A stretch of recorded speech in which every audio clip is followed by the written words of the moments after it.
Another... Oh.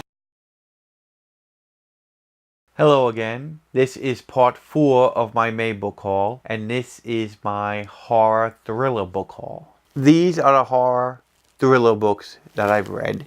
One of them I actually would probably classify more in the sci-fi genre. Actually, this was a used book that I picked up for like $1, and that was The Host by Stephenie Meyer. It is in that kind of cross in between horror and sci-fi type of book. She is the author of Twilight. That is what got me into YA. This is actually an adult book, The Host, and I am interested in checking it out, especially because I got it pretty cheap. So that is the first book on my book haul.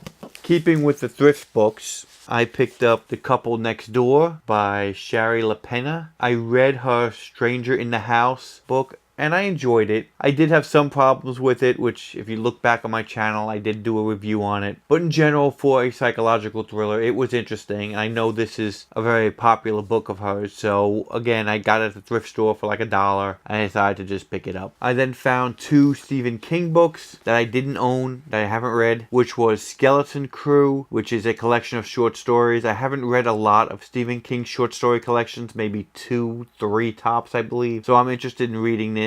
And I'm not actually sure how to actually say this title. From 8 a Buick, or From a Buick 8. I'm not exactly sure how it's said, but this is another Stephen King book. I have read Christine, but I never read this one. It's his other car horror book. So I have no idea what this is about, and I really don't want to know. I will just go into it blind and read it and see what I think about it. Another book that people talk about on BookTube that I picked up was Night Film. This is a book about a girl who dies, and I guess her father is a horror director who supposedly has this hidden film and the investigation into this person's life. Again, I've heard a lot of good things about this book.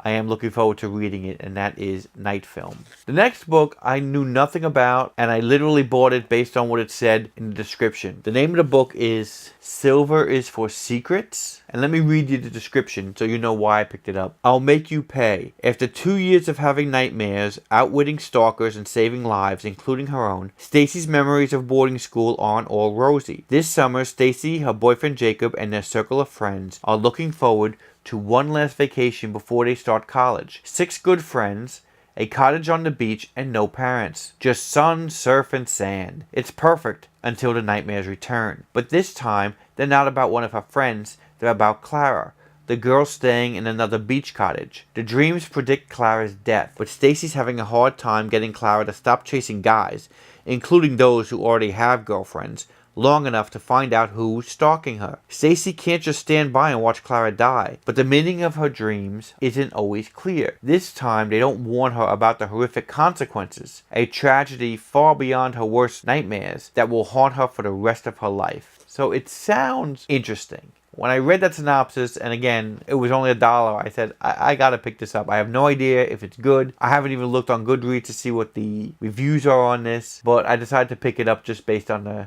synopsis there. So this is Silver is for Secrets. And speaking of Stephen King, he does have a new book out. So I obviously was going to buy this. It is The Outsider. This is about a person who is, I guess, a very upstanding member of society, of his town, accused of a very horrific crime, with all the evidence pointing towards him, pretty much open and shut, but he also has an airtight alibi, so it's Stephen King. I'm looking forward to it. Another book I picked up was Kill River 2. I just read Kill River for this month of May. It will be in my May wrap-up for horror books. I loved Kill River. It was definitely a thrill ride back to 80s horror. I also read his Disco Death Trap. Kill River was better than Disco Death Trap. I really enjoyed it. I can't wait to read Kill River 2. I've also heard a lot of good things about this, and this is by Cameron Robicheaux, Kill River 2. Speaking of 80s horror and 80s horror books, I did pick up Paperbacks from Hell by Grady Hendrix, which is the 70s and 80s horror fiction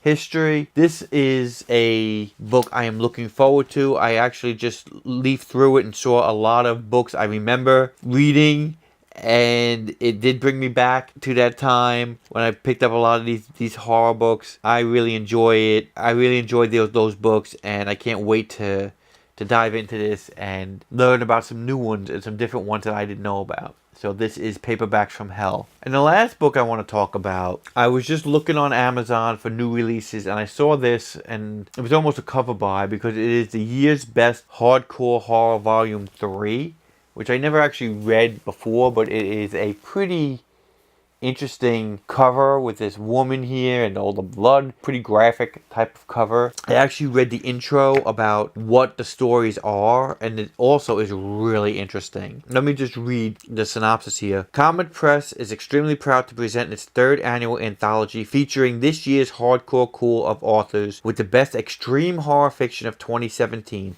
That breaks boundaries and trashes taboos. It was a killer year for horror fiction of the harder kind. Authors, editors, and publishers presented readers with some startling works of horrific imagination, stories graphic and extreme yet with subtlety suggesting larger meanings, tales that explore humanity by plumbing depths of soulless inhumanity and in some cases outright depravity. The stories here represent the best of them. Disturbing tales that dig deep and take you into a dark heart of horror itself. Unrelenting, unapologetic. Yes, there will be blood, lots of it. Gore galore and plenty of the gushy stuff, but you'll also have tales less graphic, but with hardcore attitudes. Transgressive stories you're not sure you should be reading. Stories showing you things you shouldn't see. Visceral fiction. And I don't know many of the authors, if at all, in this collection except for Scott Smith because he wrote The Ruins. So that's the only author I actually know of in this collection. But I was looking through some of the different